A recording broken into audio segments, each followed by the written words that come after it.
Kathy, Eddie would go is a slogan that embodies bravery and selflessness. It's been a part of Hawaii's culture for 4 decades. The Aikau Ohana gathered at Waimea Bay to celebrate Eddie and remember the sacrifice he made.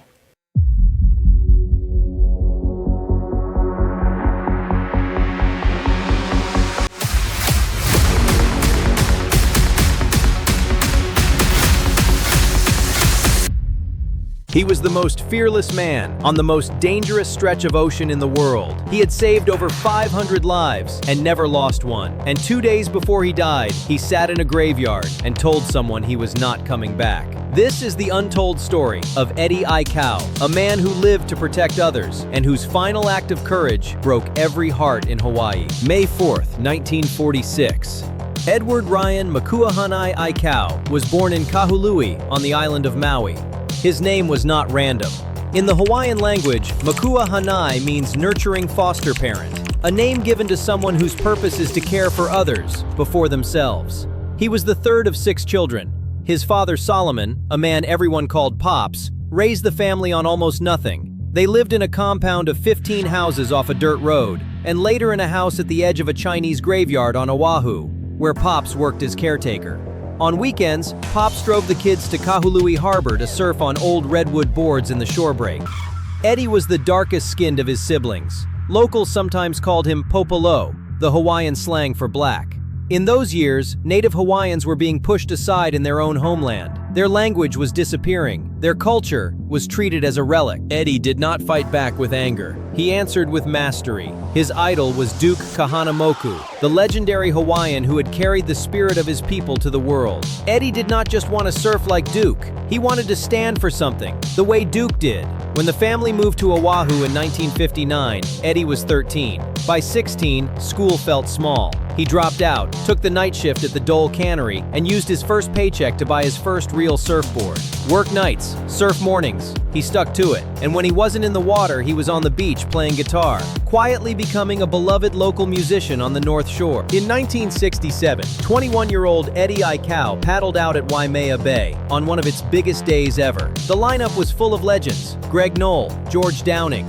Nobody knew who Eddie was. By the end of that session, everybody did. A photographer captured Eddie on a massive Waimea wall, and the image ran in Life magazine. Overnight, he went from a night shift cannery worker to a name whispered across the North Shore. In 1968, the city and county of Honolulu hired Eddie as the first official lifeguard on the North Shore. Every beach from Haleiwa to Sunset. No jet skis, no Zodiacs, just Eddie, his brother Clyde, 2 boards, and a set of swim fins. The waves at Waimea regularly reached 30 feet. People had been drowning there for years. Not one person drowned on Eddie's watch. In 9 years, he attempted over 500 rescues and did not fail once. Barry Kanaiopuni said it plainly. That guy was like a tugboat. You could tie 4 people to him and he'd swim them in. In 1971, the city and county named him Lifeguard of the Year. During these years, a phrase was born. When a closeout set thundered in and everyone else paddled for the channel, Eddie would go straight into it to pull a tourist from the impact zone. The North Shore had 3 words for what Eddie would do. Eddie would go. He had earned those words with his body, with years of paddling into water that terrified everyone else. Those 3 words meant everything. The discrimination went beyond Hawaii. In 1972, Eddie was invited to compete in South Africa. When he arrived, the hotel refused him entry because of apartheid. A man who had saved over 500 lives turned away from a lobby door. Then in 1972, Eddie met a girl from Seattle named Linda Crosswhite. A friend had introduced them, and he married her that same year. But loving a man who ran toward danger every morning, who carried everything silently, was not easy. And in 1973, something broke inside Eddie that never fully healed. His younger brother Gerald had come home from 2 tours in Vietnam, carrying a weight no one around him could reach. In late 1973, driving home from a party at the Aikau family house, Gerald crashed his car and was killed at the scene. He was 25 years old. Eddie was shattered.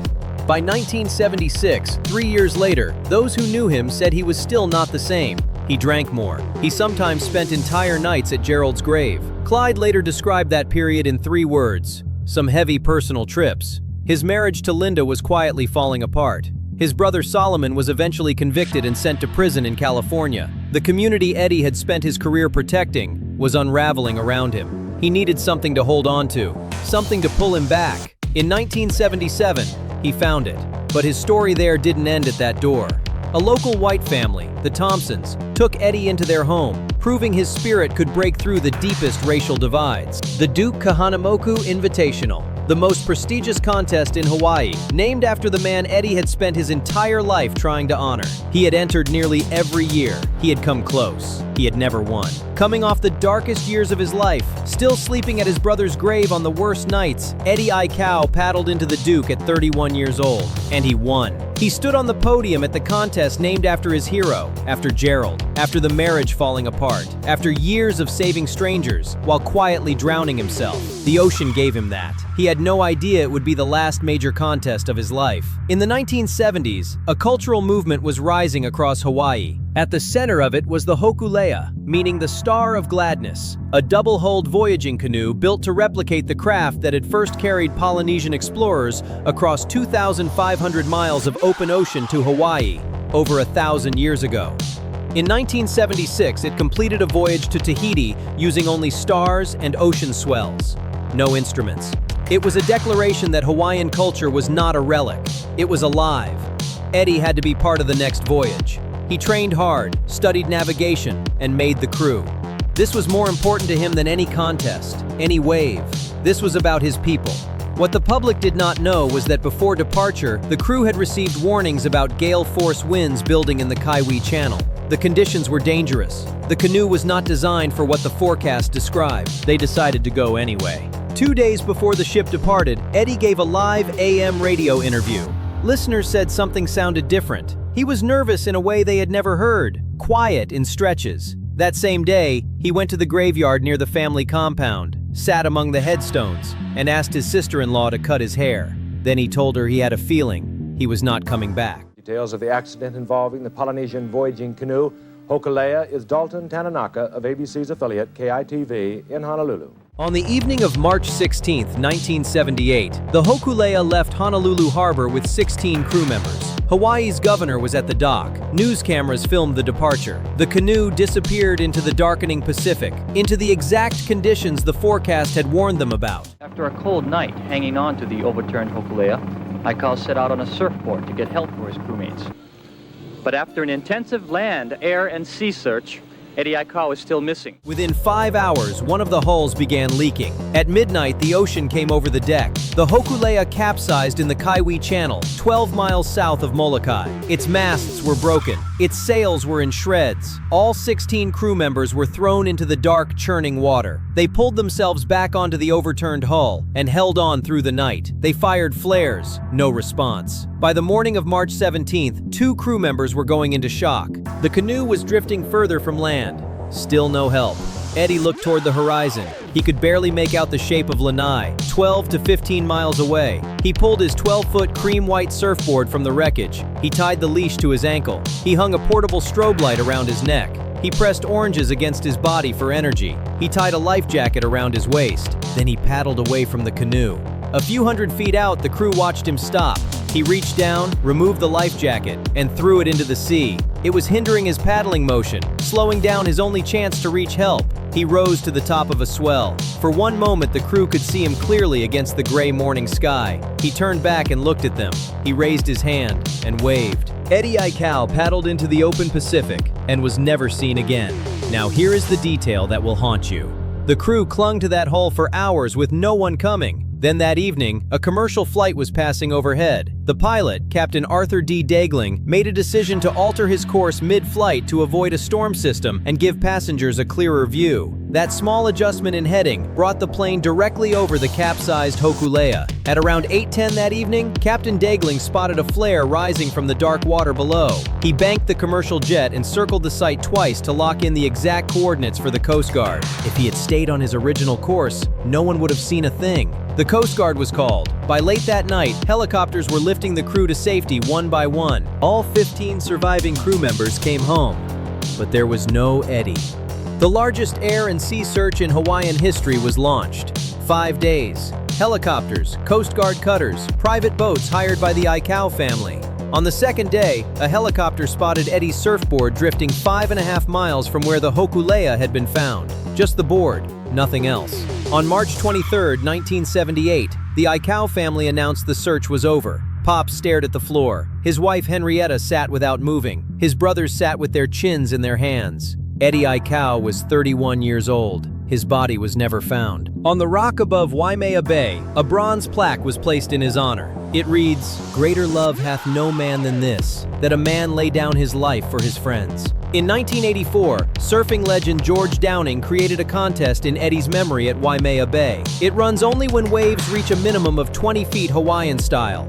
In 40 years, it has run just 11 times. The winner takes home $75,000. But nobody who has ever competed would tell you that is why they showed up. At the first running, conditions were enormous and dangerous. Organizers debated calling it off. A surfer named Mark Fu reached back to a phrase every North Shore local already carried in their bones. A phrase born years earlier on those same beaches, during the lifeguarding days. Eddie would go.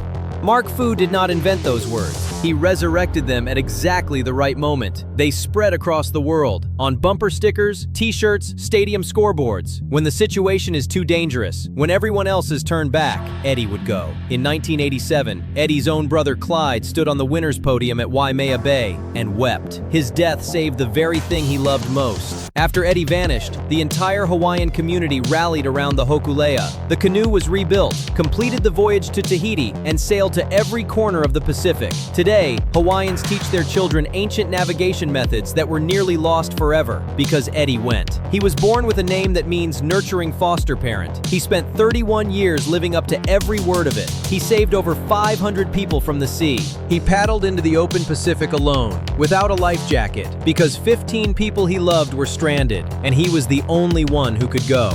Eddie Aikau has been gone since March 17, 1978, but on the rock above Waimea Bay, the plaque still faces the water, watching, waiting, the way Eddie always did.